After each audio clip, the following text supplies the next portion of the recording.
स्वागत है आपका सिलेक्शन ड्रीम के यूट्यूब चैनल पर। हम आपके लिए लेकर आए हैं एमपी पुलिस कांस्टेबल एग्ज़ाम 2025 की तैयारी के लिए पीवाईक्यू की सीरीज़, जिसमें हम आपको करवाएंगे 2016 से लेकर 2025 तक जितनी भी एमपी पुलिस कांस्टेबल की एग्ज़ाम हुई है उन सभी के है पीवाईक्यू। इसीलिए चैनल को सब्सक्राइब करें और ज़्यादा से ज़्यादा शेयर करें। जिसने पिछली वीडियो नहीं देखी है वो पिछली वीडियो भी देख ले। साथ ही हमारे चैनल पर संविधान की वीडियो की भी सीरीज़ चलाई जा रही है, उसे भी देखिए। और इसी के साथ में प्रैक्टिस सेट की सीरीज़ भी चलाई जा रही है, उसे भी देखिए, क्योंकि ये सभी आपके एग्ज़ाम में बहुत ही इम्पोर्टेंट होने वाली है। तो आइए देखते हैं आज हम इस वीडियो में करेंगे जीके और जनरल साइंस से संबंधित महत्वपूर्ण प्रश्न। तो देखते हैं, हमारा पहला प्रश्न है,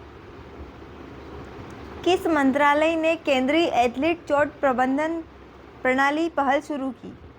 तो इसका आंसर हो जाएगा युवा मामले और खेल मंत्रालय।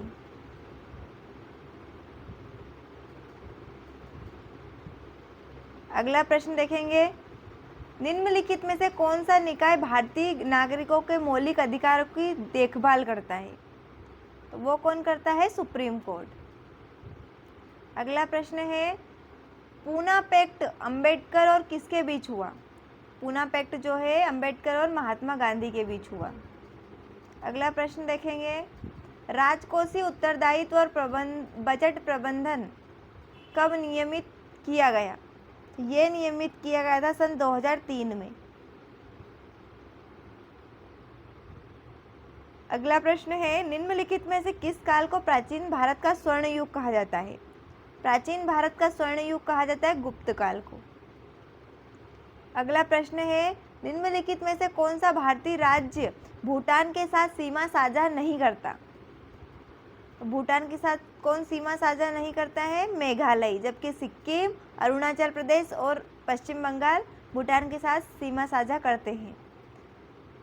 ये उस टाइम के करंट अफेयर का क्वेश्चन है, इसलिए अगला क्वेश्चन देखेंगे हम, किस वर्ष गिनीज बुक ऑफ रिकॉर्ड्स में ने लता मंगेशकर को इतिहास में सबसे अधिक दर्ज की गई कलाकार के रूप में सूचीबद्ध किया?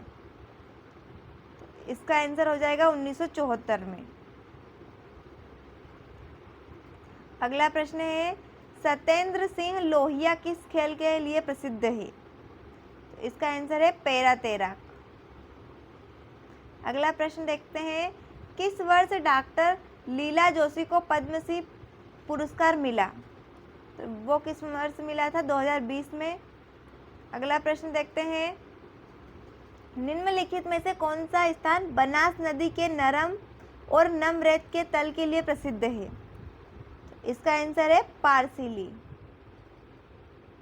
अगला प्रश्न देख लेते हैं, निम्नलिखित में से कौन सी घास को स्वादिष्ट नहीं माना जाता है और यह हाग डियर का पसंदीदा चारा भी है? इसका आंसर होगा क्राइसोपोगोन जीजानोइड्स। ये हमारा आंसर होगा। अगला प्रश्न है, देश राष्ट्रीय उद्यान मध्य प्रदेश की चरम उत्तर पूर्वी सीमा और सतपुड़ा पर्वत श्रृंखला के ऊपरी किनारों पर स्थित है। तो कौन सा राष्ट्रीय उद्यान है? वो है बांधवगढ़। अगला प्रश्न है, निम्नलिखित में से कौन सी जनजाति खुद को कुरुख लोग कहना पसंद करती है?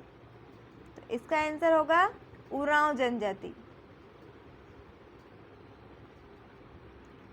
अगला प्रश्न है, कोडू और कुटकी किस प्रजाति के अनाज है? तो कोडू और कुटकी जो है बाजरा के प्रजाति है। अगला प्रश्न है, यह उस टाइम के करंट अफेयर का क्वेश्चन है, इसीलिए हम नेक्स्ट क्वेश्चन देखेंगे, ओडिशा शास्त्रीय नृत्य निम्नलिखित में से किस राज्य से संबंधित है? तो ओडिशा शास्त्रीय नृत्य जो है ओडिशा से संबंधित है। अगला प्रश्न है, छऊ नृत्य निम्नलिखित में से किस राज्य से संबंधित है? तो छऊ नृत्य जो है झारखंड से संबंधित है। अगला प्रश्न है, हम्पी के अवशेष किस राज्य में पाए गए? तो हम्पी के अवशेष पाए गए कर्नाटक में। अगला प्रश्न है, इंडियन चैम्बर ऑफ कॉमर्स द्वारा हाल ही में किस भारतीय संगठन को हरित ऊर्जा पुरस्कार से सम्मानित किया गया? तो इसका आंसर हो जाएगा इरेडा। यह भी उस टाइम के करंट अफेयर का क्वेश्चन है। अगला प्रश्न देखते हैं, विश्व जल दिवस किस दिन मनाया जाता है? विश्व जल दिवस मनाया जाता है 22 मार्च को। अगला प्रश्न है, किसी वस्तु पर लगने वाला धक्का या खिंचाव डैश कहलाता है? तो उसे कहते हैं बल या फोर्स। अगला प्रश्न है, निम्नलिखित में से किसके पास गहन संपत्ति है? तो इसका आंसर होगा दबाव। नेक्स्ट है, डैश एक मानवीय गतिविधि है जिससे मरुस्थलीकरण हो सकता है। इसका आंसर होगा कृषि। अगला प्रश्न है, सोरी है, तो सोरी क्या है? पत्रक के नीचे ये दिखाई देने वाले काले धब्बे। अगला प्रश्न है,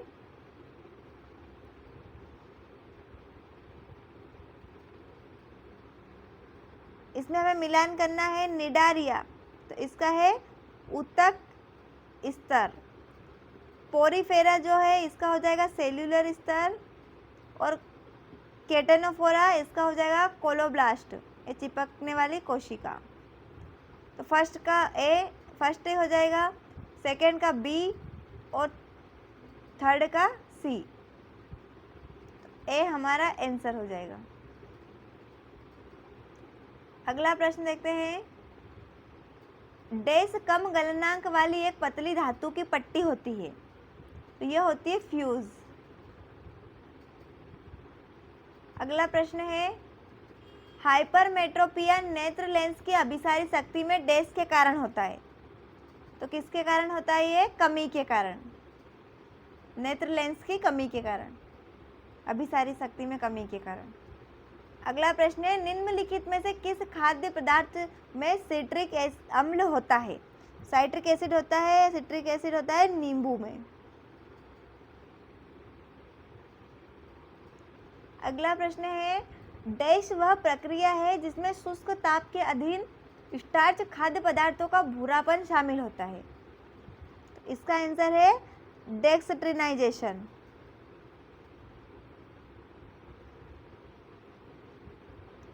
नेक्स्ट देखते हैं, उष्णकटिबंधीय वर्षावन भारत में डैश में पाए जाते हैं? उष्णकटिबंधीय वर्षावन पाए जाते हैं पश्चिमी घाट में।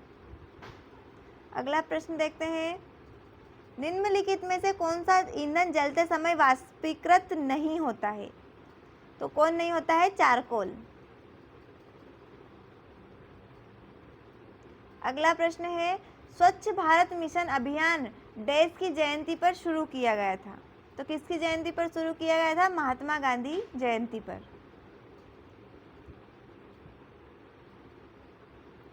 अगला प्रश्न है, रोग प्रतिरोधक क्षमता कितने प्रकार की होती है? तो रोग प्रतिरोधक क्षमता 2 प्रकार की होती है।